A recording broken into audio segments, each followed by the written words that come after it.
वर्तमान की सबसे बड़ी समस्या है कि व्यक्ति अपने अंडर में दूसरों को रखना चाहता है, किंतु स्वयं अनुशासन में नहीं रहना चाहता। नेता चाहता है कि प्रजा मेरे कंट्रोल में रहे, मेरे अनुशासन में रहे। टीचर चाहता है विद्यार्थी मेरे अनुशासन में रहे। सरकार चाहती है प्रजा मेरे अनुशासन में रहे, और पिता चाहता है पुत्र मेरे अनुशासन में रहे। हमारे सासू माँ चाहती है कि बहू मेरे अनुशासन में रहे। यह कैसे संभव हो सकता है? यह संभव हो सकता है जब अभी आचार्य वर ने जिस सूक्त स्लोगन के बारे में फरमाया, उसको यदि आप अपने जीवन में महत्व देते हैं, और वह स्लोगन है निज पर शासन फिर अनुशासन। जब आप पहले स्वयं अनुशासित बनोगे तो आप दूसरों को अनुशासन की प्रेरणा दे सकोगे, और यदि आपका जीवन अनुशासित नहीं है तो आप अधिकारी नहीं हैं कि आप दूसरों को कहो कि ये करो ये मत करो। जहां अनुशासन की चेतना जागृत हो जाती है, उस देश का नागरिक विकास करता है, वह देश विकास करता है। और जापान के बारे में आप लोग बहुधा सुनते होंगे। जापान एक छोटा देश है और अनेक बार उस देश पर आपदाएं आती रहती है, लेकिन आपदाओं के आने के बावजूद भी जापान उन आपदाओं से निपटता है और अपना द्रुत गति से विकास करता है। इसका कारण क्या है? इसका कारण है डिसिप्लिन, इसका कारण है अनुशासन। मुझे एक प्रसंग याद आ रहा है जब गणाधिपति गुरुदेव श्री तुलसी और परम पूज्य आचार्य महाप्रज्ञा जी जैन विश्व भारती में विराज रहे थे, और वहां पर अंतर्राष्ट्रीय ख्याति प्राप्त विद्वान डॉक्टर नटमल जी टांटिया जापान की यात्रा करके आए थे, और उन्होंने आचार्य वर्ग के सामने अपने जीवन का संस्मरण सुनाया।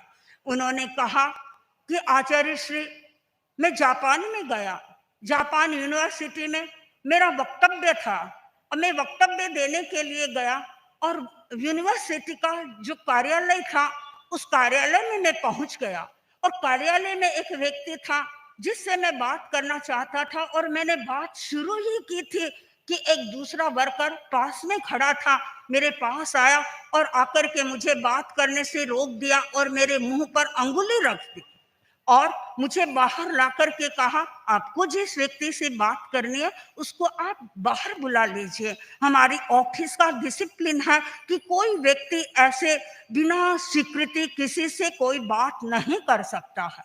यह अनुशासन है, और जहाँ इतना अनुशासन होता है वहाँ विकास होता है। तेरा पंथ धर्म संघ को मैं देख रही हूँ, आज 260 से अधिक वर्ष हो गए हैं इसका को शुरू हुए हुए, लेकिन उत्तरोत्तर ये प्रगति के मार्ग पर चल रहा है, और इसका सबसे बड़ा कारण है अनुशासन। जहाँ अनुशासन होता है वहां पर हर व्यक्ति प्रसन्नता की अनुभूति करता है, आनंद की अनुभूति करता है। और यहाँ पर जिस अनुशासन का प्रयोग किया जाता है वह अनुशासन हमारे पर थोपा गया नहीं है। हमें नहीं कहा गया है कि आपको यही करना है।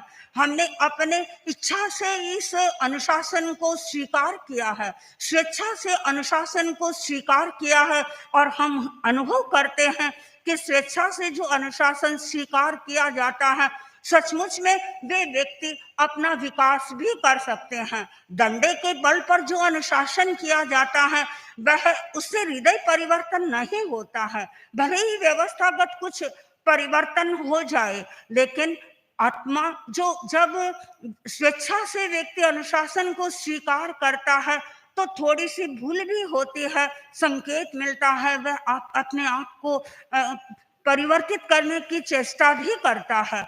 आज अमृत उद्बोधन सप्ताह के अंतर्गत अनुशासन दिवस मनाया जा रहा है। परम पूज्य आचार्य वर ने अनुशासन के संदर्भ में जो सूक्ष्म तत्व हमारे सामने प्रस्तुत किए हैं वे सचमुच में हमारे लिए मननीय है। हम अपने मन का अनुशासन करें, हम अपने वचन का अनुशासन करें, और हम अपने शरीर का अनुशासन करें। मन, वचन और शरीर पर अनुशासन कर हम अपने लक्ष्य तक पहुंच सकते हैं। ओम।